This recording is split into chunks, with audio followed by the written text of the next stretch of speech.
أعوذ بالله من الشيطان الرجيم بسم الله الرحمن الرحيم.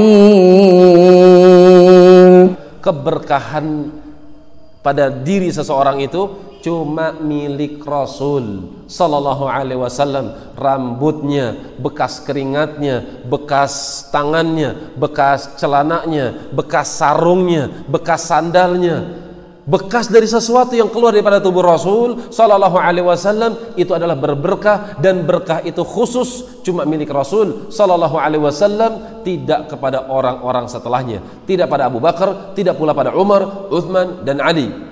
Karena itu ketika mereka kehilangan Rasulullah Sallallahu Alaihi Wasallam, Rasulullah wafat, maka tidak ada satupun riwayat yang menyebutkan kalau manusia berlomba-lomba untuk mendapatkan keringat Abu Bakar, manusia berlomba-lomba untuk mendapatkan ludahnya bekas Umar, berlomba-lomba untuk mendapatkan bekas cangkirnya Ali, cangkirnya Uthman, piringnya Ali, piringnya Uthman. Nggak ada. Karena mereka paham keberkahan itu keluar pada tubuh Rasul Sallallahu Alaihi Wasallam, tidak kepada yang lainnya. Karena dia sebagian kaum muslimin, masya Allah ya, yang mereka terfitnah dengan fitnah masyayikh ketika melihat ada orang pakai jubah putih, sorban putih, jenggot lebat, apalagi sudah putih juga jenggotnya, masya Allah, ini kiai, masya Allah, ini wali, syekh minta ludahnya, masya Allah, minta ludahnya. Berkah katanya. Bukannya berkah itu menimbulkan koreng pada wajah, jigong. Na'udzubillah. Masih banyak ya, masih banyak di sebagian kampung kita ya, di negeri kita Indonesia, di Hadramaut, di Tarim, itu banyak seperti itu. Di Afrika, di mana mereka keliru di dalam memuliakan orang-orang yang saleh. Tempatkan orang saleh sesuai dengan tempat yang telah ditetapkan oleh Allah Subhanahu wa taala, mencintainya, memuliakannya, mengagungkannya, membantunya, menolongnya di dalam dakwah. Itu mencintai orang soleh. Jangan gulu sampai mencari-cari berkah, bekas tidurnya, bekas pakaiannya, bekas makan dan minumnya. Tidak ada keberkahan pada selain daripada tubuh Rasul Sallallahu Alaihi Wasallam. Karena itu nggak ada perebutan di antara mereka, perebutan rambutnya Ali, perebutan rambutnya Uthman, tidak ada.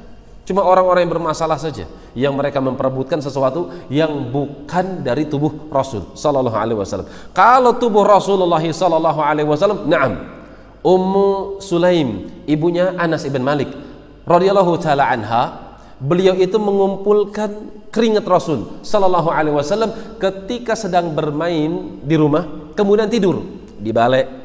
Kemudian suasana ketika itu panas, maka Ummu Sulaim mendekat kepada Rasul dengan menyiapkan botol. Ketika keringat Rasul banyak, diambil sedikit, kemudian dikumpulkan. Rasul pun kaget, bangun. Kemudian ditanya untuk apa? Digunakan untuk sholat, karena keringatnya harum. Antum jangan coba-coba. Suami ngorok, misalnya diambil keringatnya, masya Allah, bikin noda di baju putih. La ilaha illallah. Demikian pula beliau Ummu Sulaim juga, ketika beliau mendapati anak-anaknya, cucunya, keponakannya sakit, maka beliau akan mengeluarkan kain, yang kain tersebut terdapat padanya rambutnya Rasulullah Sallallahu Alaihi Wasallam. Kemudian rambut tersebut direndam di air.